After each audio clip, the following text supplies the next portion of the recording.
اور تاریخ وفات جو ہے جو عام طور پر مشہور ہے وہ بھی 12 ربیع الاول ہے،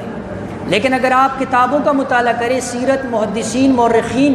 انہوں نے 12 ربیع الاول کو ترجیح نہیں دی ہے۔ علامہ ابن کثیر رحمہ اللہ نے 12 ربیع الاول کا قول کیا ہے اور پھر یہ لوگوں کے درمیان مشہور ہو گیا، لیکن علماء نے تحقیق سے یہ بات ثابت کی ہے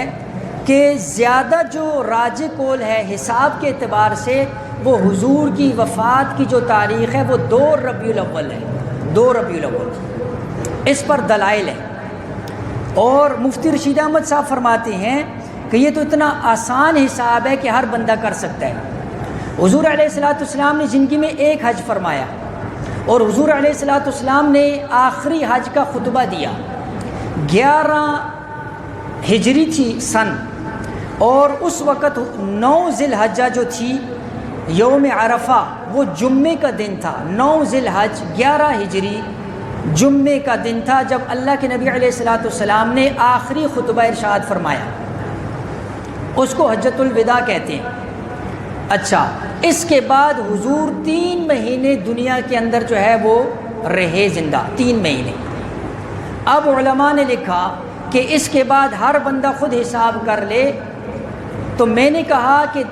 مہینہ طے ہے حدیث سے ربیع الاول، یعنی علماء کا اس پر اتفاق ہے ربیع الاول، دن پیر کا، اس پر بھی سب کا اتفاق ہے، لیکن تاریخ کے اندر اختلاف ہے۔ تو اس لیے انہوں نے کہا کہ دیکھو 3 مہینے ہیں، ذی الحج، صفر اور محرم، اس کے بعد آتا ہے ربیع الاول۔ ربیع الاول میں حضور نے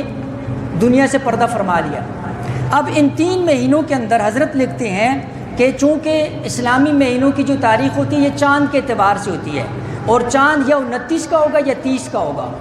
31 کا بھی چاند نہیں ہوتا اور 28 کا بھی نہیں ہوتا، یا 29 کا ہوتا ہے یا 30 کا ہوتا ہے۔ 3 مہینوں کے اندر حضرت نے لکھا کہ اگر 4 مہینے 30 کے لگائیں،